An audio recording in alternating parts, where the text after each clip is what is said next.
Hey, what's up, everybody? Steve Young here, and you just heard. Welcome into You Heard, where we feature the NFL fandom of athletes, celebrities, and influencers. In today's episode, we have Hall of Fame quarterback, three-time Super Bowl champ, and two-time NFL MVP Steve Young joining us. Steve played for the 49ers from 1987 to 1999. Steve, thanks so much for taking the time to chat with us about the 49ers and this big matchup against the Bills and San Francisco coming up. Daddy, this is a big deal for me to be on the herd. I mean, that's a big deal. Come on, Hey, we yeah. gotta make it happen. It's fun to think about. Josh Allen and I have become friends through little golf tournaments. Met his family. He's from Fireball, which is not that far from where I'm at, and everyone kind of claims him as a Californian, but now he's like a rugged, you know, Buffalo native. Feels like, But there's a lot of connectivity I have with the team and with especially with him and love, and obviously in the old days with Jim Kelly and all the guys and Andre Reed and just a lot of friends that played for the Bills. So it's fun for me to come and talk about it. Yes, thank you so much. We hear so many times that, the NFL is such a big world and the sports world is so big, but when you talk about it and when you get into it, there's so many connections that live within the teams. And if you've played in the NFL for even like 5 seasons, the amount of connections that you make from team to team are just incredible. And it's great to hear that you have some great friends that played for Buffalo and have a connection with our quarterback in Josh Allen. But let's start with this matchup. 49ers head into Buffalo to play the Bills in Week 13. What are you looking forward to in seeing on Sunday Night Football? Well, it's not the matchup I thought I was going to see. Yeah. Obviously, with the 49ers uh, coming off the Super Bowl with the best roster in football, and I think that was unanimous. No one even questioned it.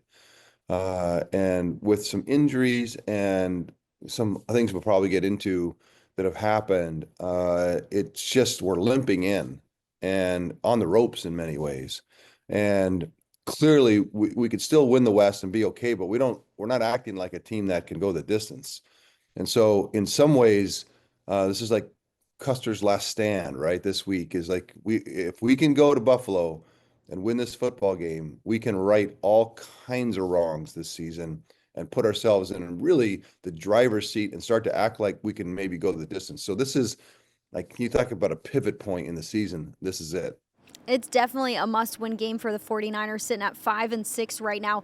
Is it crazy to think about the team last year compared to this year? A team who made it to the Super Bowl, a team who, like you said, had the best roster in football, headed into this 2024 season looking good too, but injuries have made such a big difference on the type of play that's showed up on the field. Yeah, but I mean, it's easy to just say, "Oh, injuries," that's it, and it's just not. There's like, Brandon Ayuk was there for the first half of the season. CMC's been here for the last few games. Everybody else has been around. It's not like it's been like devastating. I mean, we've had some injuries, but so has everybody else. And so in that way, there's something else that's happened. And couple of things I would say that probably for fans in Buffalo to think about is um, you talk about Super Bowl hangovers, and obviously, Buffalo knows well about those, and I think that there's something to be said around grinding out and the emotional, and it was a devastating loss to the Chiefs. It was crushing, and the Bay Area had to kind of get over it, and the players have to get over it, and then you think to yourself, well, what's the big deal? And I think emotionally, the you have to, like, do you see the Detroit Lions answer back? They got beat in San Francisco. They should have won that football game. They let it go. And so they answer back with this grinding intensity that's never gonna, over my dead body. You can feel it. And the 49ers opened the season and it was kind of middling. Like there wasn't that intensity. That wasn't there, that grinding kind of spirit that was just like, oh, like I'll bite you to death if I have to. Like you're going down, and I think that's part of what's happened. And then obviously the injuries, and then also the creep. When I say creep, NFL defenses are predatory. They smell weakness. They smell trouble. They smell like, and you can't stop it. Like sometimes when I played, I'm like, don't you realize that we can still stretch the field? And they're like, I smell different. I don't think you can. And so in that way, when Brandon Ayuk got hurt, we kind of lost that presence that we could stretch the field so that now the field, like beautiful Brock Purdy he's an amazing player and has some amazing talents. But what he'll tell you is, I'm not the biggest, I'm not the fastest, and I'm not the strongest. And where Josh Allen is the biggest, the fastest, and the strongest. So it's different. But because Brock has to play, the field is more restricted to Brock. And with that in mind, you need things that are going to present that you better be careful. We'll still get you. We'll sneak right by you. And Brandon was that guy. Without that, defenses have kind of continued to kind of compress and say, we don't have to cover the whole field. We don't have to do that. And then when the running game starts to falter, because that was a thing that caused defenses so much grief because we're running it down your throat and we're still going to start winging it around and Debo and Brandon and George Kittle and we're just going to and then you all of a sudden your defenses are just running in a circle. And now all of a sudden we can't run the ball. So now defenses creep more. It's like you can't even run it. And so last week it just felt like, and then the week before, especially in Seattle was, you can tell, was funneling everything in the middle of the field. Like you're not going to press us outside. You're not going deep. You can't run the football, and we're just going to grind your guys inside, and nothing was open. And then all of a sudden, balls are being contested that are never contested before. Christian McCaffrey's trying to do his little nifty option route that he's run 1,000 times and has smashed defenses with a simple little route.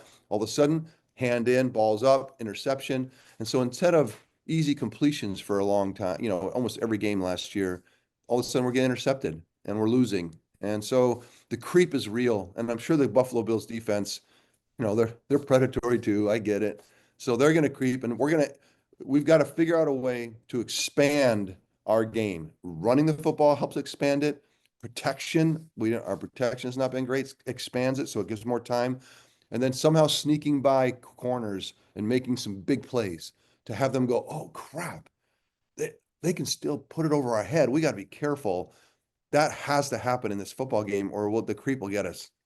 I think if anybody can do that, it's your head coach and Kyle Shanahan. He's known for being an offensive guru. I mean, he's had 2 Super Bowl appearances since 2019, took over the head coaching job in San Francisco in 2017, the same year that Sean McDermott took over the head coaching job in Buffalo. Why are you such a fan of Kyle Shanahan? You just talked about it, Maddie. He he's an innovative mind. Like he reinvents himself and comes up with things that the game is so new in the last 7 years since he was a head coach. The changes in defensive ability to launch their bodies and cover ground has been restricted. So the field actually got bigger in the last 6, 7 years. And the teams that have had the innovative minds to go in and try to and recognize that. So many teams are still running plays from 2012. That's what we ran, that's what we do. And I'm like, oh my gosh, the game has changed, bro. Get with the program. And he was a leader with Sean McVay and Andy Reid, and Sean Payton was with Drew Brees. They were doing like whenever they played each other, they like empty the tank doing all this fun, cool, jets, all these motions. And it was, and the innovation is where the game is today. And because he's a great innovator when I say this, it sounds goofball, but he's a great game day play caller. Like there's a lot of guys that call plays, but they're not expansive. They're not calculated. They don't put plays, they're not packaging plays together. They're not looking to drive you into the ground. Like so many were just like, oh, hopefully we score some points. And hopefully, like, no, his dad was the same way. I am going to smash you. That's how he looks at it. And so with that DNA and what he's doing, and then you give him talent. Now give him guys all over the field. He took Jimmy Garoppolo to the Super Bowl. Brock with unique abilities, Super Bowl. Like if you're going to be great, you're going to be great in San Francisco. I mean, and I know that every quarterback in the country knows that if I can get to San Francisco, I'm going to see how good I can get. Yeah, if I can play with a head coach like Kyle Shanahan, I know he's going to get the most out of me. You spoke about the NFL today and how the game has changed over the last 7 years. And since you played in the league, when you're watching football on Sundays, what has you thinking, I cannot believe this is how the game operates today? okay. I don't want you to think I'm like some old man, like get off my lawn. I watched today, and I'm not alone. Anyone who played a generation or two before recognizes the change and what it's meant for quarterbacks and offensive players, but quarterbacks particularly. I talked to Tom Brady when he was still playing one day, and I said, "What, because he'd seen the transition." And he's like, "So how would you describe it?" He goes, "Well, the flats are always open. The middle of the field is uncontested, and no one can hit me." And you're like, "Oh my gosh." And you You're watch like, it every I week. want to play now. I Yeah. want to play. And then the other thing, especially for me, I was an oddity back when I played. I mean, when I ran around, people were like, "Oh, you're scrambling. It's like a dual threat. It's not prototype." And it wasn't. I understand that. Do I believe it's the best way to play the game? I do. All the optionality, if you can become a sophisticated passer in the pocket and still run around, amazing, even 20 years ago. But today, there's no choice. You can't be somebody who just is a sophisticated passer. There's too many yards out there for quarterbacks. There's too many touchdowns out there for quarterbacks that are easy. Just go pick them up like a Easter egg hunt. Like just go pick them up. They're out there. And so if you're a player that can't go get those, you're going to have to go extra miles. Jared Goff has to go extra miles. Kirk Cousins has to go extra miles. Doesn't mean they can't do it. It's just harder. And players like Josh are prototype today. I am prototype today, Maddie. I'm just proud of the Come moment. on I back. can Come on say back. it. Unfortunately, I can't play anymore, but at least I can say I'm not odd anymore. I don't feel as odd. And so when I watch the game, it really resonates with me. When I watch Josh play, it resonates. Patrick, Lamar, even Justin Herbert gets going a little bit. The young players that are around, Jordan Love and CJ Stroud, and like everybody that's going to be kings of the castle in the next 15, 20 years are all guys that I really resonate with. Speaking of Josh Allen, he's a guy who can put the cape on and do just about anything, jump over players, hurdle guys. We saw him against the Chiefs in week 11 take off on 4th and 2 with the game on the line and score a 26-yard rushing touchdown, which only a few guys can do that in the league today. What amazes you about the way that he plays that position? I first, he's so earnest. What I mean is I will do anything. And when I say anything, I think he really feels like, and I think the Buffalo Bills inadvertently, not on purpose, maybe subconsciously, over the years have allowed that to be, I'm not going to say abused, but overused. And there's been times in the past years when I thought Josh is so amazing, and he's so amazing because he can put on the Superman cape over and over and over again. And the call for him to do it just seemed like it never ended. And I'm like, and I was comparing to the career arc of Patrick Mahomes, and Patrick did the same thing for a little while.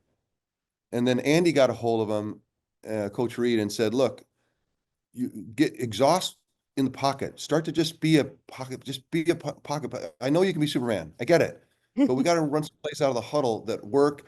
And then he gave him the help and the innovation to go do it. And I watched Josh not get the help and I look, we can be specific and if you want to have enough time, but there were just the running game was not the help that Josh needed.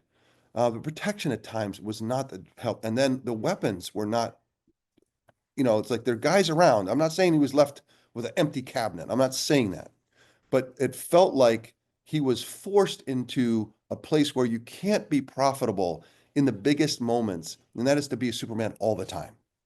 You need some time where you're now 12 of 14 for 105 yards and five different receivers, and they're playing zone. They're not going to let you run by people, and you're just going to and you're running the ball for 140 yards a game and 160 yards a game. And then Josh Allen can be the Superman that we really want, which is when it really matters. Yeah. Not doing it too much risk. And you've seen the games. Bills fans have seen it. It's like, geez, calm down, Josh. You don't have to do so much. And he's saying to himself, sorry, if we're going to go, this is how it has to happen. And we're all like, it won't work if you have to do it that much because the NFL just doesn't allow only Superman stuff. You have to do a lot of what I'll call retail work out of the huddle. And that's what's happened this year. It feels like for the first time, this is just me saying, Maddie, you interviewed me, so I get to say what I feel. I feel like things have come together. They've learned as an organization, as an offensive scheme, as a talent pool, and a philosophy. It seems to be coming together where he's not asked to do it as often. And that's why I think they're better. Yeah, it's an offense that's in rhythm. They're reading the same book, as our head coach likes to say. We may not need to be on the same page all the time, but at least we're reading the same book. And I think you could see that with their play on the field. When you think about your play on the field, I mean, three-time Super Bowl champion, Super Bowl MVP, you're a four-time leader of passing touchdowns, known as just being such an efficient quarterback. When you think back to the accolades and the wins, what do you remember most?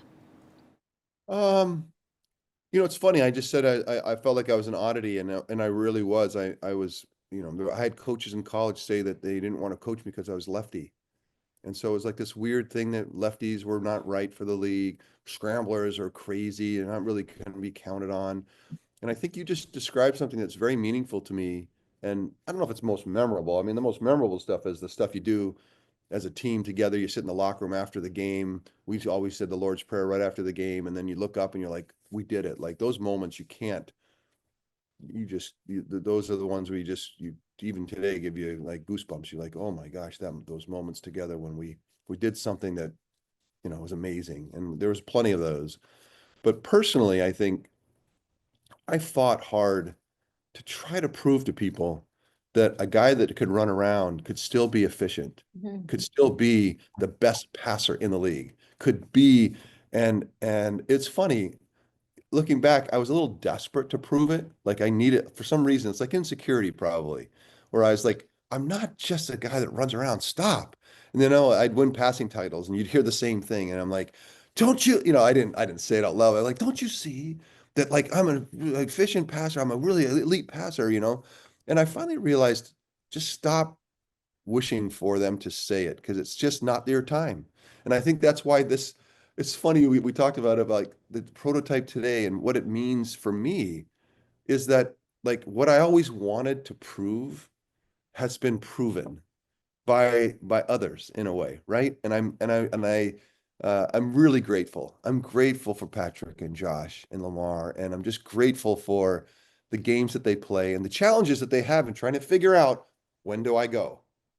Because I recognize I don't want to go every time, but when do I go and when do I give up? And watching them try to figure out the calculus of that is for me, because that's all I did, is super fun. And that's why when I listen to commentary around quarterbacks today from people who couldn't move, it's just they don't realize the intense calculus you had to make every play to try to figure out what talent do I use here? What talent do I use there? And I think that's the part that I most remember in my career was trying to figure out, when do I always just say running, you go scrambling, it's like running, kind of running a jackhammer and, in the pocket trying to pass is like playing the violin.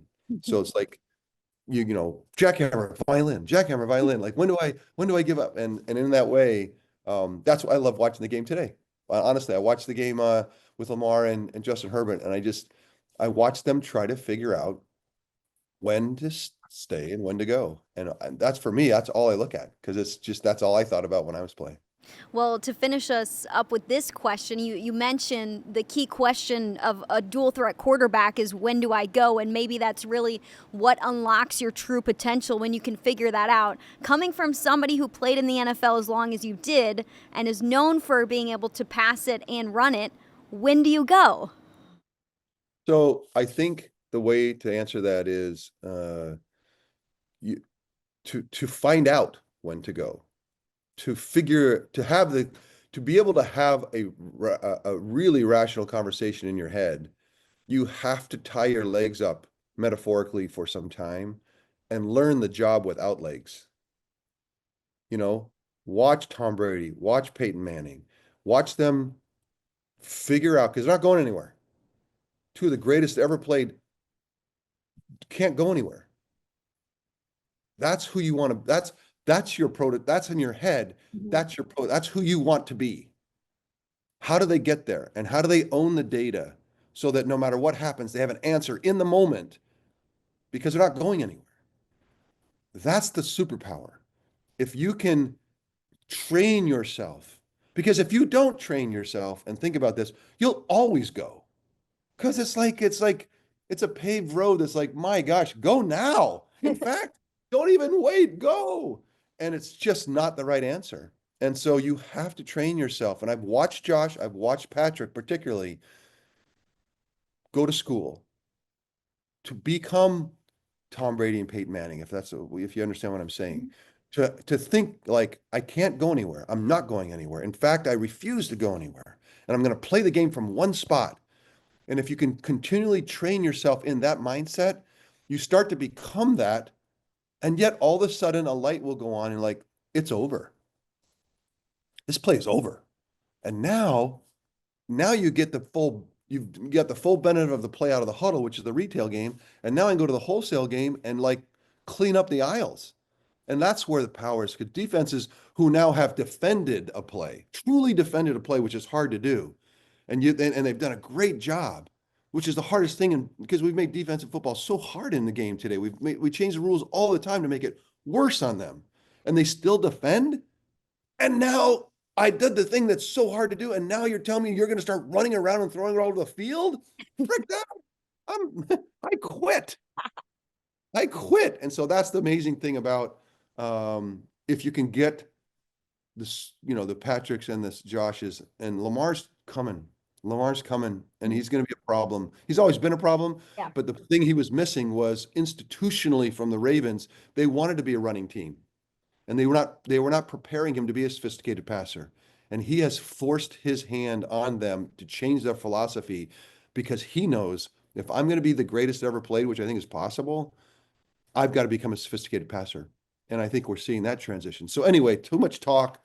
You can tell I don't have a lot of time. This is my therapy session. So, No, I love it. I love it. Get into talk ball with somebody who won a bunch of Super Bowls, led the NFL in so many different statistical categories over the 15 seasons that you played in. It's just awesome to hear about. Thank you so much for the incredible conversation. And let's hope for an awesome game on Sunday Night Football coming up. I believe it. Whatever we have left, you're going to get on Sunday night. Oh, by the way, Maddie, don't miss the opening on NBC. There's a little surprise from a couple Ooh, of old quarterbacks from the Bills and the 49ers that you don't want to miss. So I can't wait. the opening on NBC for Sunday Night Football, don't miss it. It's pretty Okay, good. everybody's got to be sitting on their couches Yeah, don't be before late. kickoff. Don't Before be late. kickoff. My boy Jim Kelly, you got to be on your toes for this one. We love Jim Kelly. Well, thanks so much, Steve. We appreciate you coming on and talking with us about the 49ers, the team at large, and Josh Allen and what he's done in the NFL, especially this season. All right, Matt, we always got a spot for you here in Palo Alto, so come on. Maybe one day I'll come back. I love it there. Okay, see ya.